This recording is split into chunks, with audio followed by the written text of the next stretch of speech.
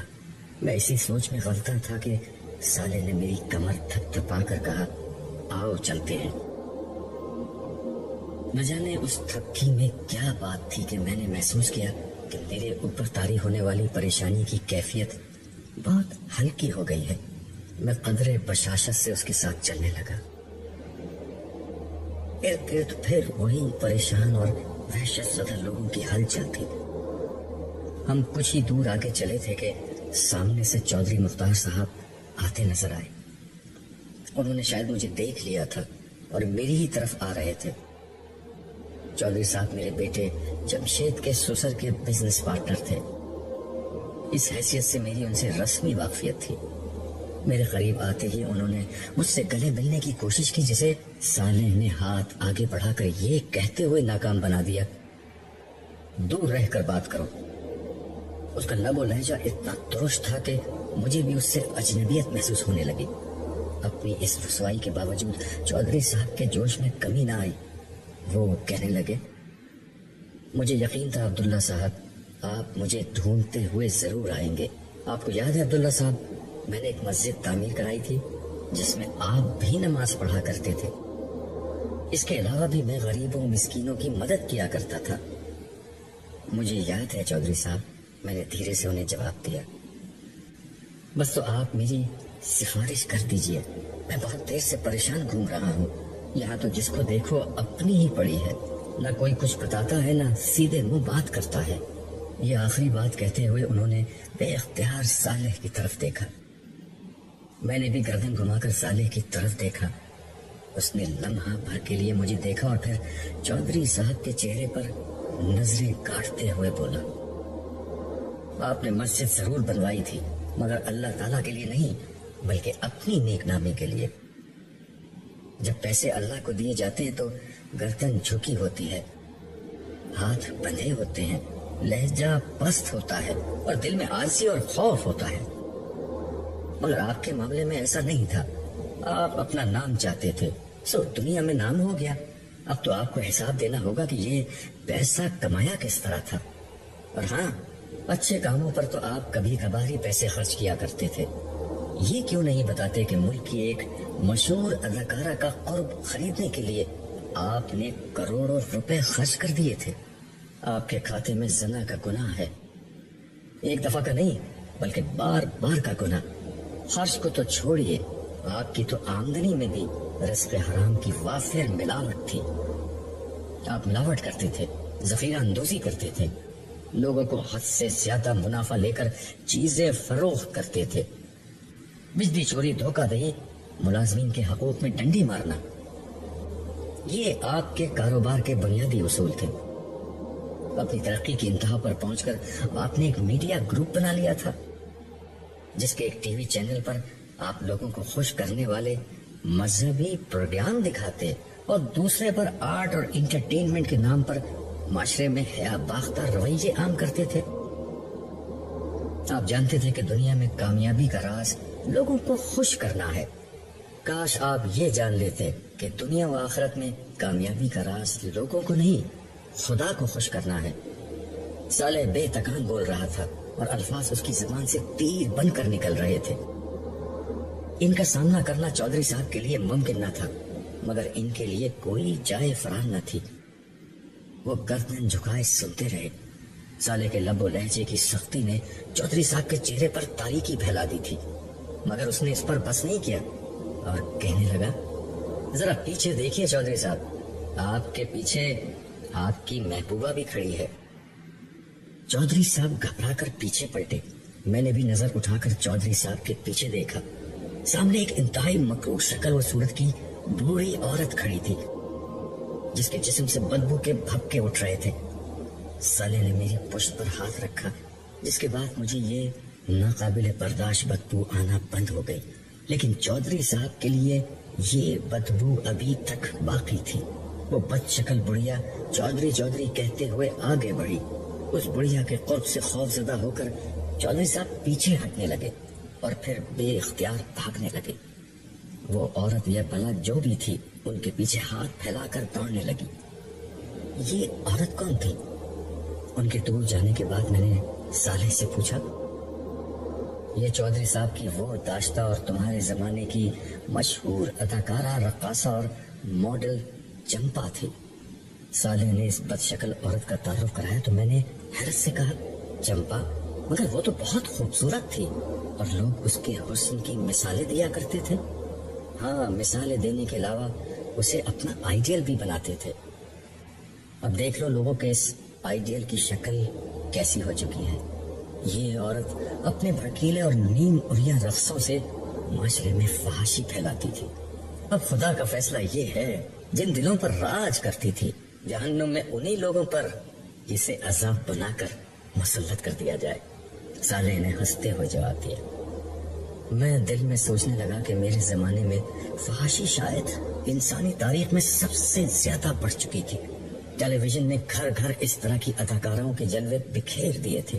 اس دور کے تمام معاشروں نے فحاشی اور عریانی پھیلانے والی ایسی خواتین کو عزت کے بلند ترین مقام پر بٹھا دیا تھا۔ فلمی اداروں اور ٹی وی چینلز کے مالکان کے نزدیک وہ عورتیں مال کمانے کا سب سے سستا اور آسان ذریعہ تھی، جن کے فحش رقصوں، دلربا اداؤں اور کم لباسی کو بیچ کر یہ لوگ اپنی دولت میں اضافہ کیا کرتے تھے۔ نوجوان ان کے دیوانے تھے اور اپنے ہونے والی بیویوں میں ان کی صورتیں اور نخرے تلاش کرتے تھے۔ لڑکیاں انہی کے انداز و لباس کی نقل کر کے خود کو سنوارا کرتی تھیں۔ انہی کی وجہ سے شریف مگر عام شکل و صورت والی کتنی ہی لڑکیاں معاشرے میں بے وقت ہو گئی تھیں۔ ان میں سے کتنی تھیں جو اپنے آنگن میں بہاروں کی راہ تکتے تکتے سفید بالوں کی خزاں رخ تک جا پہنچی، اور کتنی تھیں جو معاشرے کی ناقدری کے داغ کو اپنی شرافت کی چادر میں چھپائے دنیا سے رخصت ہو جاتی تھیں۔ میرے چہرے پر دکھ کے آثار واضح تھے۔ یہ آثار صالح نے پڑھ لیے تھے۔ وہ میرا ہاتھ تھامے خاموشی سے ایک طرف پڑھنے لگا، پھر کچھ دیر بعد ایک جگہ ٹھہر کر بولا، خدا نے تمہارے دکھوں کو دور کرنے کا ایک انتظام کیا ہے، مگر بہتر ہوگا کہ اسے دیکھنے سے قبل گزری ہوئی دنیا کا یہ منظر بھی دیکھ لو۔ اس کی زبان سے یہ الفاظ نکلے ہی تھے کہ میرے سامنے ایک منظر فلم اسکرین کی طرح چلنے لگا۔ مجھے لگا کہ میں اس منظر کا ایک حصہ ہوں اور بیان ہوئے بغیر بھی ہر حقیقت سمجھ رہا ہوں۔ صبح کی روشنی کھڑکی پر پڑے پردوں کو خاطر میں نہ لاتے ہوئے کمرے کے اندر داخل ہونے لگی تھی۔ کالج جانے کا وقت ہو رہا تھا، مگر شائستہ کی ہمت نہیں ہو رہی تھی کہ اس سردی میں بستر سے نکلے اور کالج جانے کی تیاری کرے۔ وہ عام طور پر فجر کی نماز پڑھ کر کچھ دیر مطالعہ کرتی اور پھر کالج کی تیاری، مگر آج وہ نماز پڑھ کر دوبارہ بستر میں لیٹ گئی تھی۔ کل رات ہی سے اس کی طبیعت ناساز تھی۔ نہیں، مجھے کالج جانا ہوگا ورنہ اسٹوڈنٹس کا بہت نقصان ہوگا، اور پھر امی ابو کے لیے ناشتہ بھی تو بنانا ہے۔ اس نے دل میں سوچا اور ہمت کر کے بستر سے اٹھ گئی۔ دھیرے سے چلتے ہوئے وہ برابر والے کمرے کی طرف گئی جو اس کے والدین کا تھا۔ اس نے آہستہ سے دروازہ کھول کر دیکھا، وہ دونوں گہری نیند سو رہے تھے۔ اس کے چہرے پر ایک اطمینان بخش مسکراہٹ آ گئی۔ شائستہ نے اپنی ساری زندگی اپنے گھرانے کے نام کر دی تھی۔ اس کے والدین اس کے بچپن ہی میں معذور ہو گئے تھے۔ وہ 3 بہنوں میں سب سے بڑی تھی۔ والدہ نے سلائی کر کے بمشکل تمام انہیں پڑھایا تھا۔ تعلیم مکمل کر کے اس نے پہلے اسکول اور پھر ایک پرائیویٹ کالج میں پڑھانا شروع کر دیا۔ وہ اس کے خواب دیکھنے کے دن تھے۔ وہ بہت خوبصورت تو نہیں تھی، لیکن نوجوانی خود ایک حسن ہوتی ہے۔ اس کی زندگی میں نوجوانی کا مفہوم بس ایک ذمہ داری تھا، جس میں خوابوں اور خواہشوں کی کوئی گنجائش نہ تھی۔ گھر کا خرچہ، والد کا علاج، مکان کا کرایہ اور چھوٹی بہنوں کی تعلیم۔ دونوں چھوٹی بہنیں خوش شکل تھیں۔ بڑی ہوئی تو آنے والے ہر رشتے کا رخ انہی کی طرف تھا۔ شائستہ راہ کی دیوار نہیں بنی اور خوشی خوشی بہنوں کو ان کے گھر آباد کر دیا۔ یہ ذمہ داریاں پوری کرتے کرتے اس کی جوانی ڈھلتی چلی گئی، اور اب وہ اپنے بوڑھے والدین کا بوجھ اٹھانے کے لیے تنہا رہ گئی تھی۔ ان حالات میں اس کا سہارا خدا کی ذات تھی۔ اسے خدا سے بہت شدید محبت تھی، اتنی محبت کہ زندگی کی کسی محرومی نے اس کے اندر تلخی نہیں آنے دی۔ وہ نماز روزی کی پابند تو بچپن سے تھی، مگر خدا کی محبت کی یہ مٹھاس اسے اس کے روحانی استاد عبداللہ صاحب کی کتابیں پڑھ کر ملی تھی، اور اب یہ اس کی زندگی کا مشن تھا کہ وہ خدا کی بندگی اور محبت کی یہ مٹھاس اپنے نوجوان طلباء تک منتقل کرے۔ وہ ایک بہترین استاد تھی اور اس کے طلباء اس کی بہت عزت کرتے تھے، اسی لیے وہ اس کی باتیں ہمیشہ توجہ سے سنتے اور شائستہ شوق سے انہیں پڑھاتی تھی۔ مگر آج نہ جانے کیوں اس کا دل بہت اداس تھا۔ شاید طبیعت کی خرابی کا اثر تھا کہ وہ ڈپریشن کی کیفیت میں تھی۔ ناشتے سے فارغ ہو کر وہ آئینے کے سامنے کھڑی کالج جانے کے لیے تیار ہو رہی تھی۔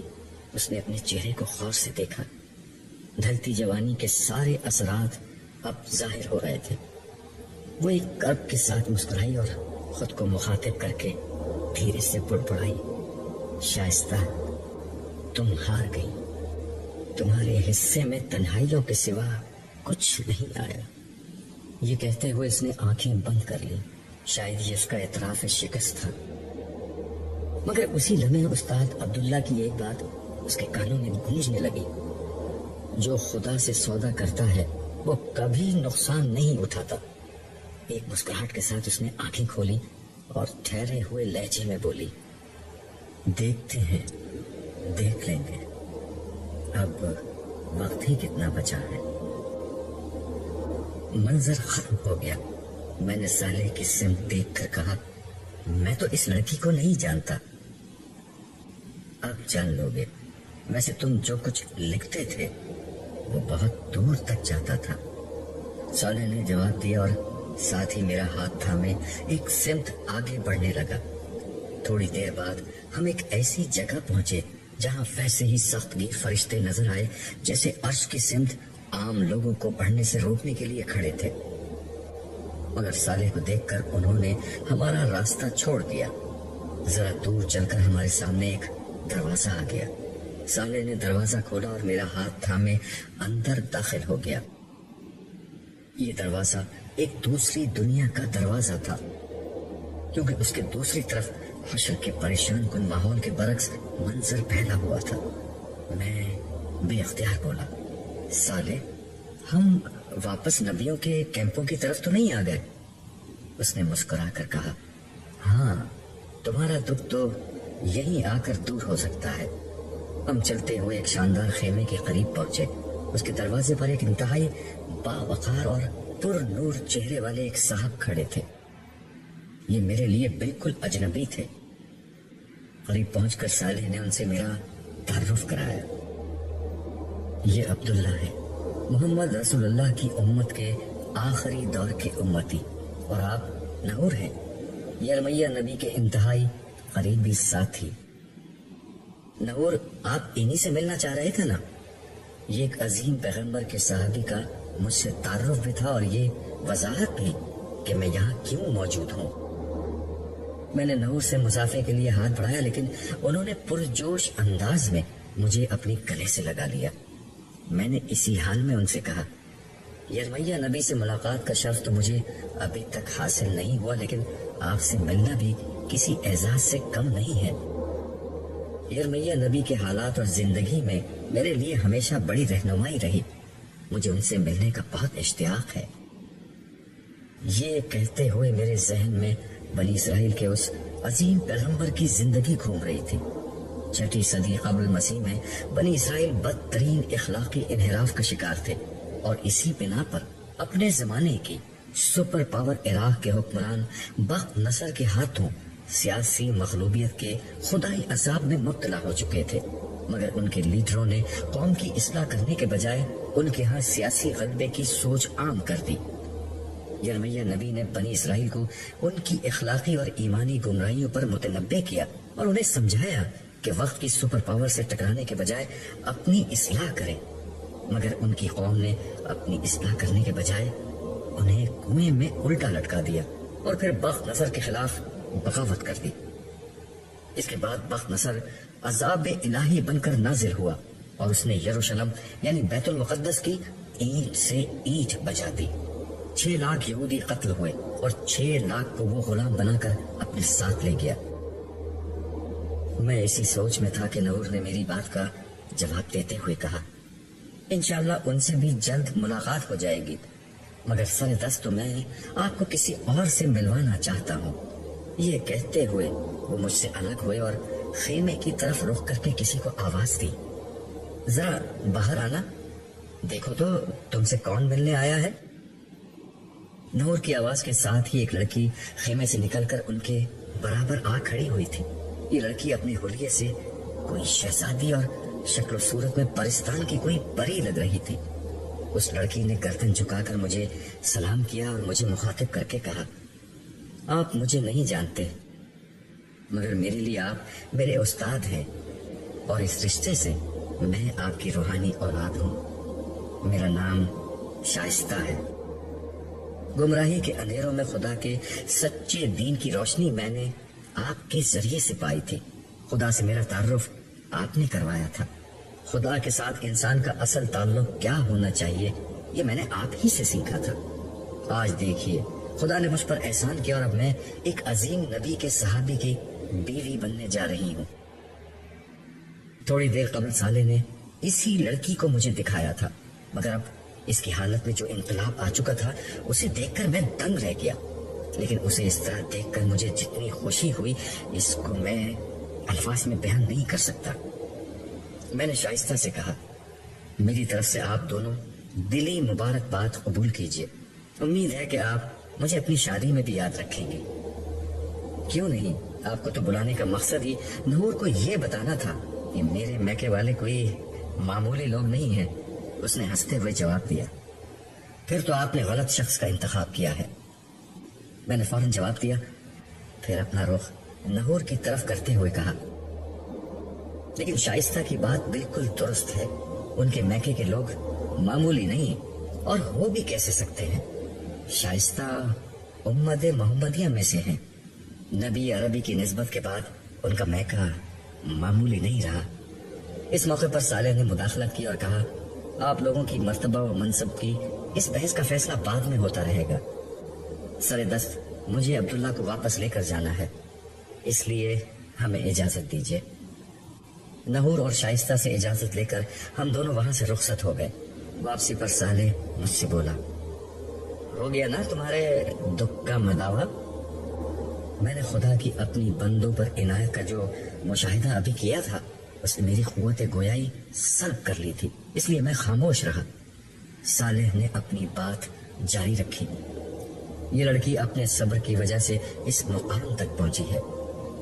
خدا نے اس لڑکی کو سخت حالات اور معمولی شکل و صورت کے ساتھ آزمایا تھا، مگر اس نے محروم ہونے کے باوجود صبر، شکر اور سچی خدا پرستی کی راہ اختیار کی تھی، اور آج تم نے دیکھ لیا جو پچھلی دنیا میں پانے سے محروم رہ گئے ان کا صبر آج انہیں کس بدلے کا مستحق بنا رہا ہے۔ میں چلتے چلتے رکا، اپنی نظریں اٹھا کر آسمان کو دیکھا، آسمان والے کو دیکھا اور پھر اپنی گردن جھکا لی۔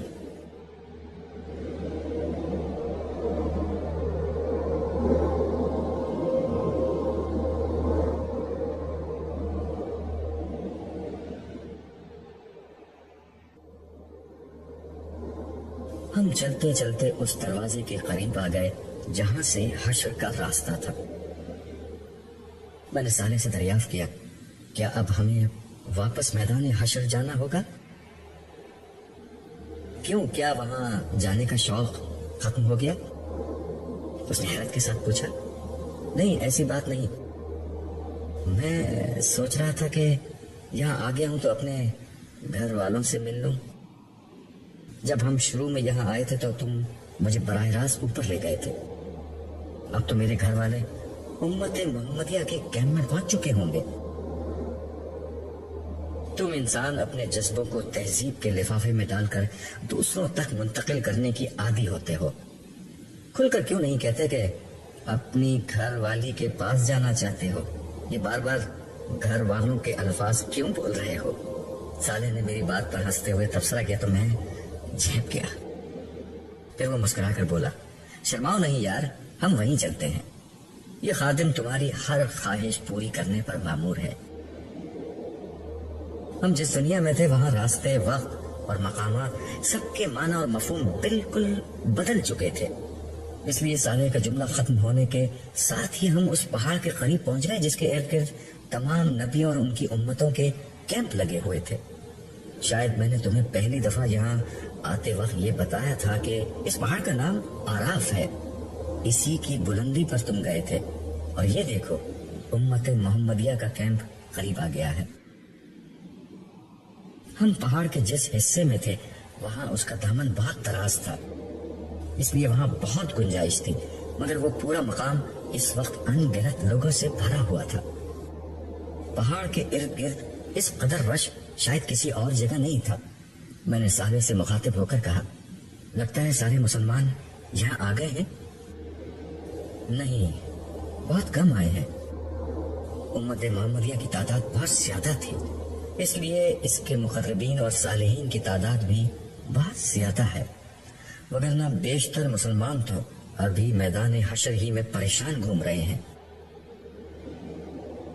تو میرے زمانے کے مسلمان بھی یہاں ہوں گے؟ بدقسمتی سے تمہارے معاصرین میں بہت کم لوگ یہاں ہیں۔ رسول اللہ صلی اللہ علیہ وسلم کی امت کے ابتدائی حصے کے لوگوں کی بڑی تعداد یہاں موجود ہے، آخری زمانے کے البتہ کم ہی لوگ یہاں آ سکے ہیں۔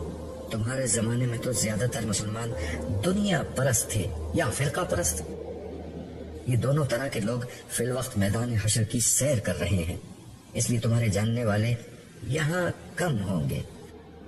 جو ہوں گے ان سے تم جنت میں داخلے کے بعد دربار میں مل لینا، یہاں تو صرف ہم تمہارے گھر والوں سے ملا کر تمہاری آنکھیں ٹھنڈی کریں گے اور فوراً واپس لوٹیں گے، خبر نہیں کس وقت حساب کتاب شروع ہو جائے۔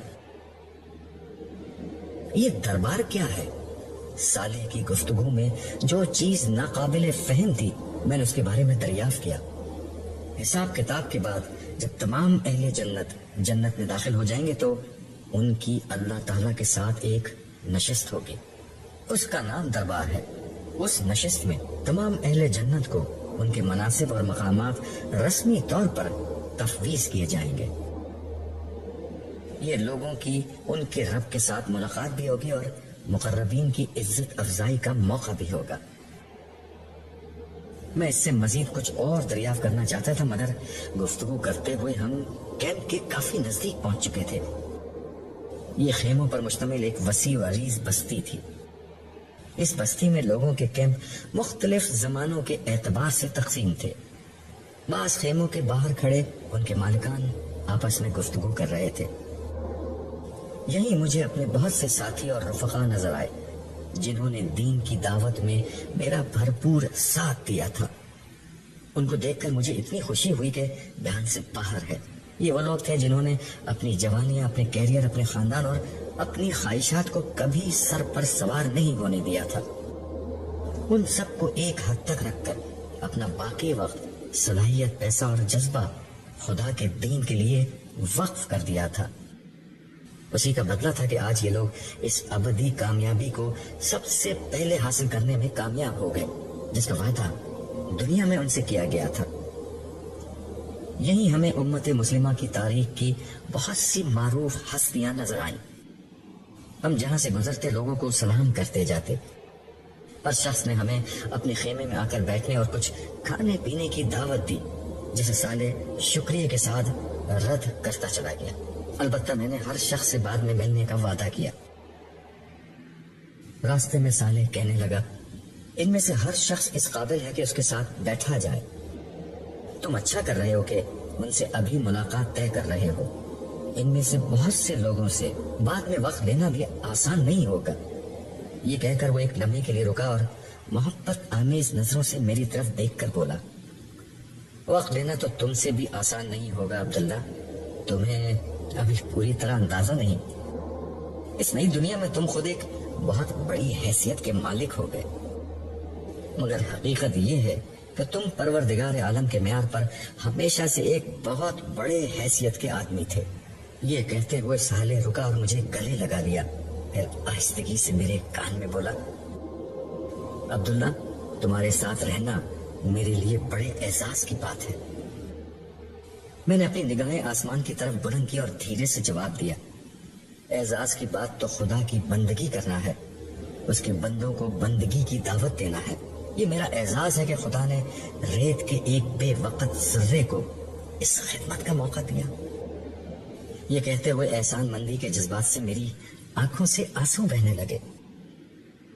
ہاں یہی ٹھیک ہے، خدا ہی ہے جو ذرہ ریت کو طلوع آفتاب دیتا ہے۔ تم سورج کی طرح اگر چمکے تو یہ خدا کی عنایت تھی، مگر یہ عنایت خدا پرستوں پر ہوتی ہے، سرکشوں، مفسدوں اور غافلوں پر نہیں۔ ہم ایک دفعہ پھر چلنے لگے اور چلتے چلتے ہم ایک بہت خوبصورت اور نفیس خیمے کے پاس پہنچ گئے۔ میرے دل کی دھڑکن کچھ تیز ہو گئی۔ صالح میری طرف دیکھتے ہوئے بولا، نائمہ نام ہے تمہاری بیوی کا؟ میں نے ازبات میں گردن ہلا دی۔ صالح نے انگلی سے اشارہ کر کے کہا، یہ والا خیمہ ہے، کیا اسے معلوم ہے کہ میں یہاں آ رہا ہوں؟ میں نے دھڑکتے دل کے ساتھ پوچھا۔ نہیں، صالح نے جواب دیا، پھر ہاتھ سے اشارہ کر کے کہا، یہ ہے تمہاری منزل۔ میں ہولے ہولے چلتا ہوا خیمے کے قریب پہنچا اور سلام کر کے اندر داخل ہونے کی اجازت چاہی۔ اندر سے ایک آواز آئی جسے سنتے ہی میرے دل کی دھڑکن تیز ہو گئی۔ آپ کون ہیں؟ عبداللہ۔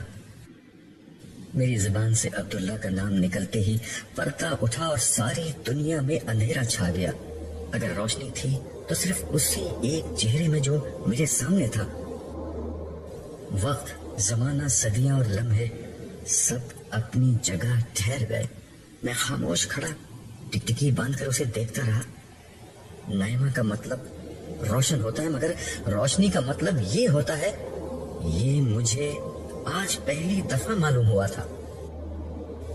ہم جب آخری دفعہ ملے تھے تو زندگی بھر کا ساتھ بڑھاپے کی رفاقت میں ڈھل چکا تھا، جب محبت حسن اور جوانی کی محتاج نہیں رہتی، مگر نائمہ نے اپنی جوانی کے تمام ارمانوں اور خوابوں کو میری نظر کر دیا تھا۔ اس نے جوانی کے دنوں میں بھی اس وقت میرا ساتھ دیا تھا جب میں نے آسان زندگی چھوڑ کر اپنے لیے کانٹوں بھرے راستے چن لیے تھے۔ اس کے بعد بھی زندگی کے ہر سرد و گرم اور اچھے اور برے حال میں اس نے میری پوری طاقت سے میرا ساتھ دیا تھا، یہاں تک کہ موت ہم دونوں کے بیچ حائل ہو گئی۔ مگر آج موت کا یہ عارضی پردہ اٹھا تو میرے سامنے چاند کا نور، تاروں کی چمک، سورج کی روشنی، پھولوں کی مہک، کلیوں کی نازکی، شبنم کی تازگی، صبح کا اجالا اور شام کی شفق سب ایک ساتھ ایک ہی چہرے میں جلوہ گر ہو گئے تھے۔ برسوں کی اس رفاقت کو میں چند لمحوں میں سمیٹ کر دیکھنے کی کوشش کر رہا تھا۔ نائمہ کی آنکھوں میں نمی آ گئی تھی جو اس کے رخساروں پر بہنے لگی۔ میں نے ہاتھ بڑھا کر اس کے رخساروں سے نمی پوچھی اور اس کے ہاتھوں کو اپنے ہاتھوں میں لے کر کہا، میں نے کہا تھا نا، تھوڑا سا انتظار، تھوڑا سا صبر، یہ جنگ ہم ہی جیتیں گے۔ میں نے کب آپ کی بات کا یقین نہیں کیا تھا، اور اب تو میرا یقین حقیقت میں بدل چکا ہے. مجھے تو بس ایسا لگ رہا ہے کہ آپ کچھ دیر کے لیے گھر سے باہر گئے تھے اور پھر آ گئے. ہم نے تھوڑا سا صبر کیا اور بہت بڑی جنگ جیت لی. ہمیں جیتنا ہی تھا نائمہ. اللہ نہیں ہارتا، اللہ والے بھی نہیں ہارتے. وہ دنیا میں پیچھے رہ سکتے ہیں مگر آخرت میں ہمیشہ سب سے آگے ہوتے ہیں. اور اب؟ نائمہ نے سوال کرتے ہوئے آنکھیں بند کر لی. شاید وہ تخیل کی آنکھ سے جنت کی اس دنیا کا تصور کر رہی تھی جو اب شروع ہونے والی تھی. ہم نے خدا کا پیغام عام کرنے کے لیے اپنی فانی زندگی لگا دی اور اب بدلے میں خدا جنت کی ابدی زندگی کی کامیابی ہمیں دے گا. یہ کہتے ہوئے میں نے آنکھیں بند کر لی. میرے سامنے اپنی پر مشقت اور جد و جہد سے بھرپور زندگی کا ایک ایک لمحہ آ رہا تھا. میں نے اپنی نوجوانی اور جوانی کے بہترین سال خدا کے دین کی خدمت کے لیے وقف کر دیے تھے. اپنی ادھیڑ عمر کی صلاحیتیں اور بڑھاپے کی آخری توانائیاں اسی راہ میں جھونک دی تھی. میں ایک غیر معمولی باصلاحیت اور ذہین شخص تھا جو اگر دنیا کی زندگی کو مقصود بنا لیتا تو ترقی اور کامیابی کے اعلیٰ مقامات تک بآسانی پہنچ جاتا. مگر میں نے سوچ لیا تھا کہ کیریئر، جائیداد اور مقام و مرتبہ اور عزت و شہرت اگر کہیں حاصل کرنی ہے تو آخرت ہی میں حاصل کرنی ہے. میں نے زندگی میں خواہشات کے میدان ہی میں خود سے جنگ نہیں کی تھی بلکہ تعصبات اور جذبات سے بھی لڑتا رہا تھا. فرقہ واریت، اکابر پرستی اور تعصب سے میں نے کبھی اپنا دامن آلودہ نہیں ہونے دیا. خدا کے دین کو ہمیشہ ایمانداری اور عقل سے سمجھا اور اخلاص اور صدق دل سے اس پر عمل کیا. اس کے دین کو دنیا بھر میں پھیلایا اور کبھی اس راہ میں کسی ملامت کرنے والے کی ملامت کی پرواہ نہیں کی. اس سفر میں خدا نے جو سب سے بڑا سہارا مجھے دیا وہ نائمہ کی محبت اور رفاقت تھی جس نے ہر طرح کے حالات میں مجھے لڑنے کا حوصلہ بخشا. اور اب ہم دونوں شیطان کے خلاف اپنی جنگ جیت چکے تھے. مشقت ختم ہو چکی تھی اور جشن کا وقت تھا. ہم اسی حال میں تھے کہ سالے نے کھنکار کر ہمیں اپنی موجودگی کا احساس دلایا اور بولا، آپ لوگ تفصیل سے بعد میں ملیے گا، ابھی چلنا ہوگا. اس کے ان الفاظ پر میں واپس اس دنیا میں لوٹ آیا. میں نے صالح کا نائمہ سے تعارف کروایا. یہ صالح ہیں. پھر ہنستے ہوئے میں نے اپنی بات میں اضافہ کیا، یہ کسی بھی وقت مجھے تنہا چھوڑنے پر آمادہ نہیں ہوتے. نائمہ نے صالح کو دیکھتے ہوئے کہا، میں انہیں جانتی ہوں، مجھے یہاں پر یہی چھوڑ کر گئے تھے اور اسی وقت آپ کے بارے میں بتا دیا تھا، وگرنہ میں بہت پریشان رہتی. میں نے صالح کی طرف مڑتے ہوئے کہا، تم مجھ سے الگ ہی کب ہوئے جو نائمہ کو یہاں چھوڑنے آ گئے تھے؟ تمہیں غالباً یاد نہیں، جس وقت تم اوپر بیٹھے پروردگار کے حضور حشر کے میدان میں گھومنے پھرنے کا پروانہ لے رہے تھے، اس وقت میں تمہارے برابر سے اٹھ گیا تھا. عبداللہ، یہ تمہاری کمزوری بھی ہے اور طاقت بھی کہ جب تم خدا کے ساتھ ہوتے ہو تو تمہیں ارد گرد کا ہوش نہیں ہوتا. ہوش تو مجھے تھوڑی دیر پہلے بھی نہیں تھا، مگر اس وقت تو تم ٹلے نہیں. ہاں، میں اگر ٹل جاتا تو پھر تم سے اگلی ملاقات یوم حشر کے بعد ہوتی. ویسے تم انسان بڑے ناشکرے ہو اور بھلکڑ بھی. بھول گئے تمہیں کہاں جانا ہے؟ اوہو نائمہ، ہمیں چلنا ہوگا. تم یہیں رکو، میں کچھ دیر میں آتا ہوں. مگر ہمارے بچے؟ وہ بھی ٹھیک ہیں، تم انہیں یہاں تلاش کرو، قریب میں کہیں مل جائیں گے، وگرنہ میں تھوڑی دیر میں سب کو لے کر خود آ جاؤں گا. ابھی مجھے فوراً میدان حشر میں لوٹنا ہے. ملنا ملانا اس کے بعد عمر بھر ہوتا رہے گا. اس آخری سوال کے بعد یہاں میرے رکنے کی گنجائش ختم ہو چکی تھی، کیونکہ مجھے جواب میں ان 2 بچوں کے بارے میں بھی بتانا پڑتا جو یہاں نہیں تھے، اور یہ ایک بہت تکلیف دہ کام تھا. نائمہ نے کچھ سمجھتے ہوئے اور کچھ نہ سمجھنے کے انداز میں گردن ہلا دی. واپسی پر میں نے صالح سے کہا، یہاں کی زندگی میں تو خاندانوں میں بڑی ٹوٹ پھوٹ ہو جائے گی. کسی کی بیوی رہ گئی اور کسی کا شوہر رہ گیا. ہاں یہ سب تو ہوگا. آگے بڑھنے کا موقع تو وہ دنیا تھی جو گزر گئی. یہاں تو جو پیچھے رہ گیا سو رہ گیا. لیکن یہاں کوئی تنہا نہیں ہوگا. رہ جانے والوں کے انتظار میں کوئی نہیں رکے گا. نئے رشتے ناطے وجود میں آ جائیں گے, نئے جوڑے بن جائیں گے, نئی شادیاں ہو جائیں گی. مگر یہاں ویسے خاندان تو نہیں ہوں گے جیسے دنیا میں ہوتے تھے. تم ٹھیک سمجھے ہو.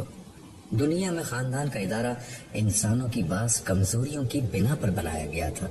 بچوں کی پرورش اور بوڑھوں کی نگہداشت اس ادارے کا بنیادی مقصد تھا. خاندان کی مضبوطی اور استحکام کے لیے مردوں کو خاندان کا سربراہ بنایا گیا تھا. اسی خاندان کو جوڑے رکھنے کے لیے عورتوں کو بہت سے معاملات میں مردوں سے کمزور بنایا گیا تھا. وہ مردوں کے لیے ایک نعمت بھی تھی اور ضرورت بھی. اس کے بغیر دنیا کا نظم چل نہیں سکتا تھا. مگر اب یہاں معاملات جدا ہوں گے. عورتیں مردوں کے لیے ایک نعمت تو رہیں گی مگر خود ان کی محتاج نہیں ہوں گی. اسی لیے ان کی قدر و قیمت بہت بڑھ جائے گی اور ان کا نخرہ بھی. اس کا مطلب یہ ہے کہ اس دنیا میں عورت ہونا زیادہ فائدے کی بات ہے. عورت جب چاہے گی مرد کی توجہ حاصل کر لے گی, مگر مرد کا عورتوں پر کوئی اختیار نہیں ہوگا, حالانکہ وہ ان کے ضرورت مند ہوں گے. ہاں یہ بات ٹھیک ہے. تو ہم مرد پھر نقصان میں رہے. ہاں نقصان میں تو تم لوگ رہو گے. یہ تو بڑا مسئلہ ہے. اس مسئلے کا کوئی حل ہے؟ جنت کی نئی دنیا میں ہر چیز کا حل ہوتا ہے. حوریں کسی مسئلے کا حل ہے, مگر ان سے تو خواتین کو جیلسی محسوس ہوگی. نہیں, ایسا نہیں ہوگا. حوریں اپنی اسٹیٹس اور خوبصورتی میں کبھی جنت کی خواتین کے برابر نہیں آ سکتی. اس لیے وہ جنتی خواتین کے لیے کبھی رشک و حسد کا باعث نہیں بنے گی. جنت کی خواتین اپنے اعمال کی وجہ سے حوروں سے کہیں زیادہ خوبصورت اور بہت بڑے اسٹیٹس کی مالک ہوں گی. انہیں اس کی پرواہ نہیں ہوگی کہ ان کے شوہر کی اور دلچسپیاں کیا ہیں.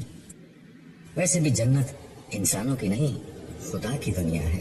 تم جانتے ہو کہ انسانوں اور خدا کی دنیا میں کیا فرق ہوتا ہے. میں خاموشی سے سوالیہ نگاہوں سے اسے دیکھتا رہا. اس نے اپنے سوال کا خود ہی جواب دیا. انسانوں کی دنیا میں رقیب سے حسد کی جاتی ہے, مگر خدا کی دنیا میں رقیب بھی محبوب ہوتا ہے. یہ بات تو لاجواب ہے, مگر اس مسئلے کا فیصلہ جنتی خواتین ہی کر سکتی ہیں. جنت پاکیزہ لوگوں کے رہنے کی جگہ ہے. ان کی پاکیزگی خدا کی مہربانی سے کسی منفی جذبے کو ان کے پاس پھٹکنے نہیں دے گی. صالح نے میری بات کا براہ راست جواب دینے کے بجائے ایک اصولی بات بیان کی اور پھر اس کی مزید وضاحت کرتے ہوئے کہا, اصل میں تم ابھی تک انسانی دنیا کے اثرات سے نہیں نکلے ہو. پچھلی دنیا آزمائش کی دنیا تھی, اس لیے وہاں مثبت جذبوں کے ساتھ منفی جذبے بھی رکھ دیے گئے تھے. یہ منفی جذبے انسانی شخصیت کے اندر سے اٹھتے تھے. ہر مومن مرد و عورت کی یہ ذمہ داری تھی کہ وہ ہر طرح کے منفی حالات اور ماحول میں رہنے کے باوجود اپنے اندر پیدا ہونے والے منفی جذبات پر قابو پائے. یہ بالکل ایسے ہی ہے جیسے پسینہ, بول و براز, پیشاب وغیرہ انسانی جسم سے نکلنے والی گندگیاں تھیں, مگر حکم تھا کہ ہر گندگی سے اپنے وجود کو پاک رکھو. تو تم لوگ پانی سے غسل و طہارت کرتے تھے. اسی طرح منفی جذبے بھی اندر سے پیدا ہونے والی گندگیاں تھیں. غصہ, نفرت, جھوٹ, حسد, تکبر, کینہ, ظلم اور ان جیسی تمام گندگیوں کے بارے میں حکم تھا کہ صبر کے پانی سے انہیں دھو ڈالو. مومن مرد و عورت زندگی بھر یہ مشقت اٹھاتے رہے, مگر آج کے دن انہیں ہر ایسی مشقت سے پاک کر دیا جائے گا. یعنی مطلب یہ کہ اب نہ ان کے جسموں سے گندگیاں نکلیں گی اور نہ ان کے ذہن میں منفی جذبے اور خیالات ہی پیدا ہوں گے. جنت خوبصورت لوگوں کے رہنے کی ایک خوبصورت جگہ ہے جہاں کوئی بدصورت جذبہ باقی نہیں رہے گا. لیکن میرے خیال میں اس بحث میں اصل بات یہ سامنے آئی کہ حوریں جنت کی خواتین سے کمتر ہیں اور بس گزارے کے قابل ہیں, تبھی وہ ان سے حسد نہیں کریں گی.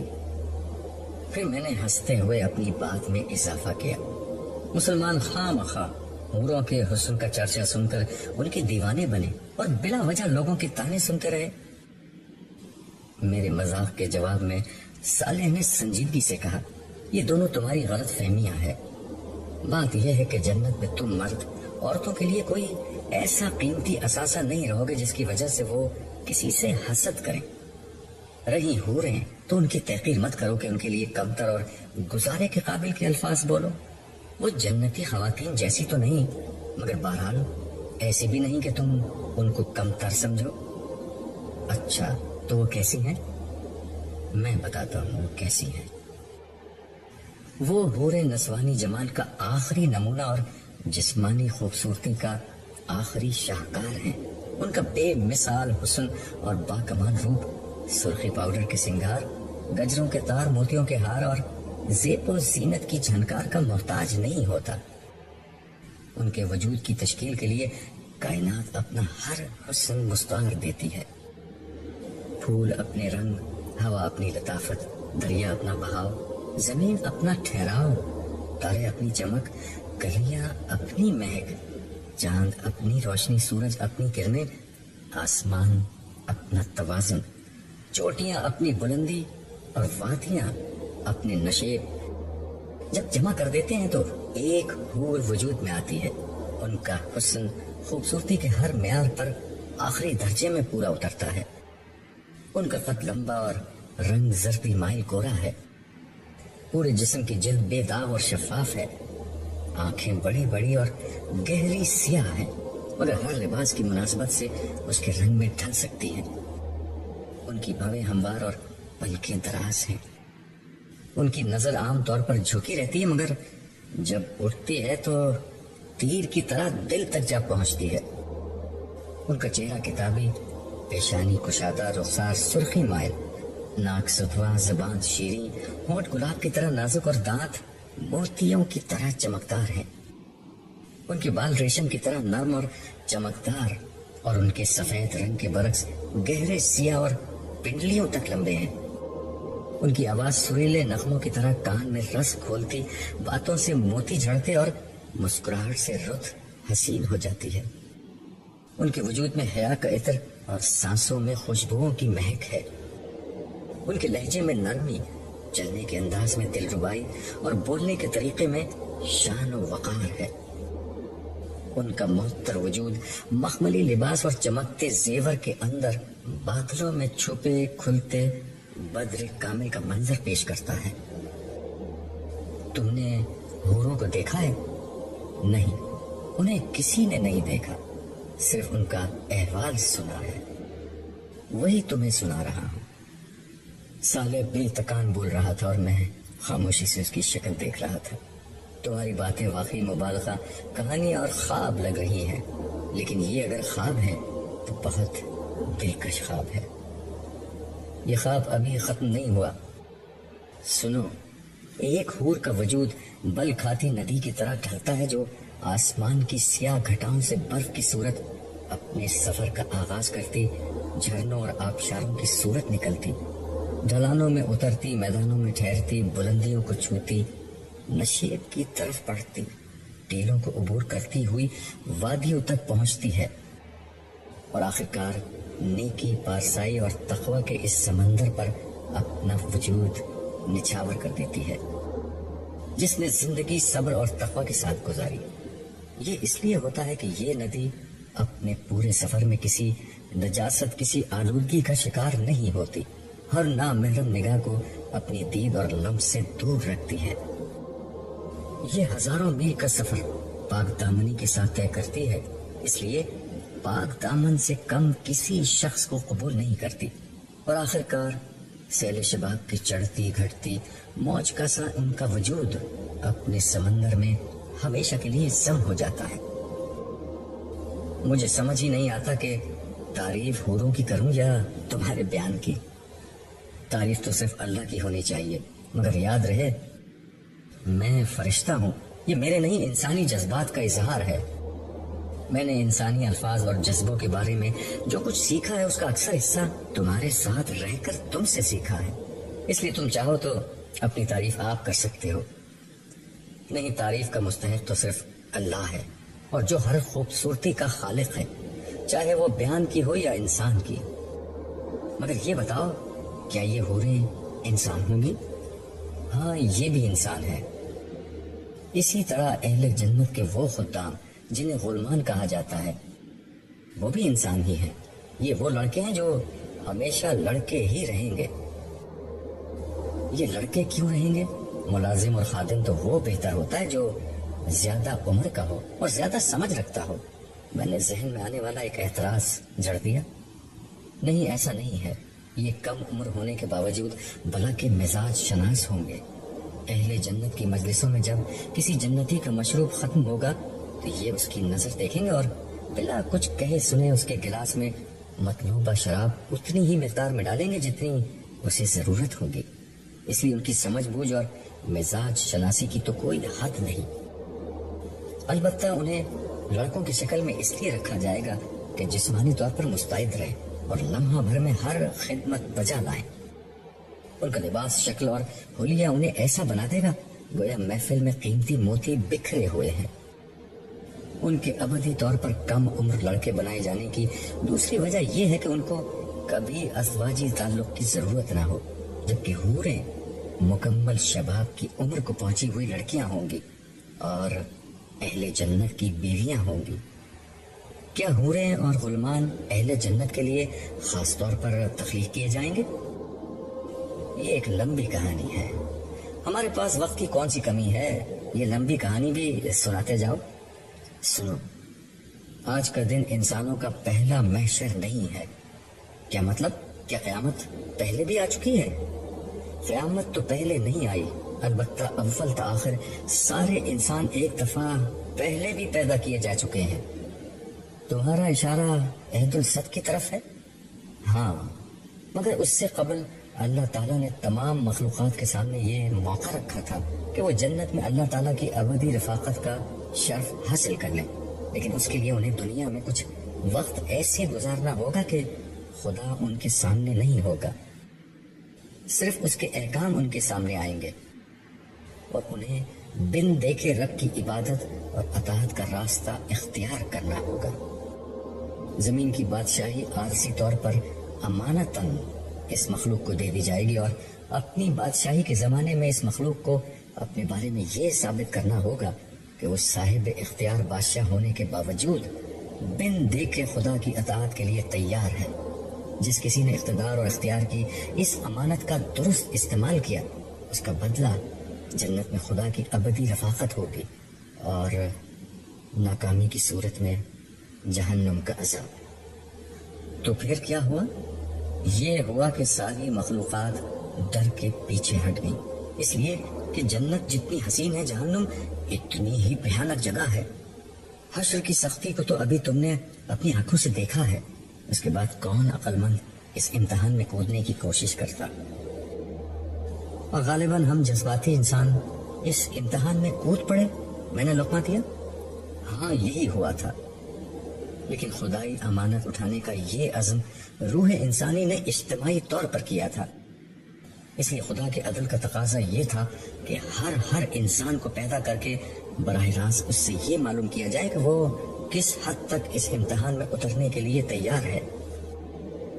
عبداللہ، یہ اس لیے ہوا کہ تمہارا رب کسی پر رائی کے دانے کے برابر بھی ظلم نہیں کرتا، سو اس نے سب انسانوں کو پیدا کیا، سب کے سامنے اپنے پورے منصوبے کو رکھا۔